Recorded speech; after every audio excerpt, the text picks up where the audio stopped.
कस्बे में रहने वाला समर साधारण जीवन जीने वाला एक आम लड़का जो अपनी दुनिया में खोया हुआ है। एक शाम जब समर अपने घर की छत पर टहल रहा होता है, तभी अचानक आकाश से एक रहस्यमयी नीली रोशनी पृथ्वी की ओर बढ़ती दिखाई दी। वह एक रहस्यमयी ऊर्जा थी जो समर पर आ गिरी। ऊर्जा से एक भीषण विस्फोट हुआ। समर अचेत हो गया। जब वह उठा तो न कोई घर था, न परिवार, न कोई परिचित चेहरा। सब कुछ राख हो चुका था, लेकिन उसके शरीर पर एक भी खरोंच नहीं थी। शोक और सदमे ने उसके मन को झकझोर दिया।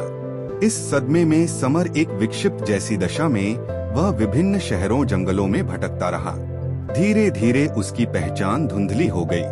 म्यांमार के गहरे जंगलों में वह गिर पड़ा। वहां से गुजरते एक बुद्ध भिक्षु ने उसे देखा और अपने आश्रम ले आए।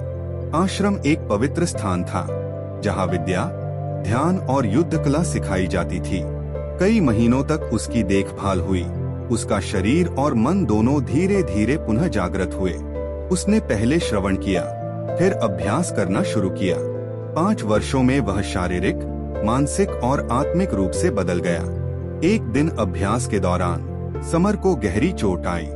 सब घबरा गए, लेकिन उसने देखा कि घाव कुछ ही पलों में भर गया। यह कोई साधारण शक्ति नहीं थी।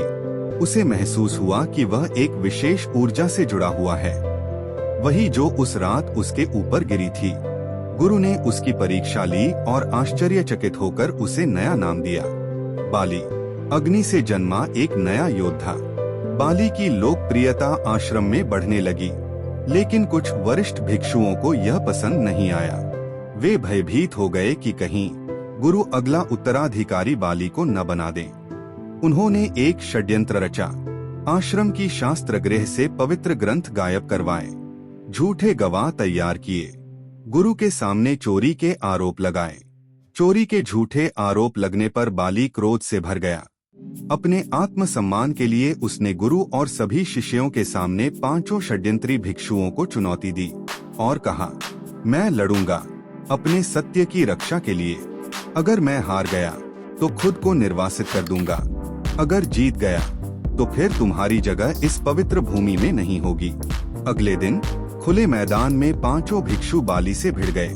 हमला किया, जख्म दिए, गिराया, लेकिन बाली बार बार उठता गया।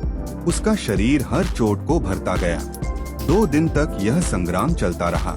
अंततः 5 भिक्षु हार मान गए, लेकिन बाली का क्रोध थमा नहीं। उसने उन्हें पीटना जारी रखा तब तक जब तक गुरु स्वयं नहीं आए। गुरु ने आदेश दिया, रुको बाली, तुम्हारी शक्ति अब अहंकार बन गई है। बाली रुक गया, लेकिन गुरु ने कहा, तुमने न्याय के नाम पर क्रोध का प्रदर्शन किया है, इसलिए अब यह भूमि तुम्हारी नहीं रही। तुम आश्रम छोड़ दो।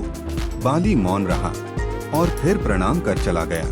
बाली अपने अंदर के क्रोध और दुख को शांत करने के लिए अकेला समुद्र के किनारे बैठा। कुछ मित्र भिक्षु जो उसे समझते थे, वे जानते थे कि वह अब इस भूमि पर कहीं नहीं टिक पाएगा। न समाज उसे अपनाएगा, न ही वह खुद को।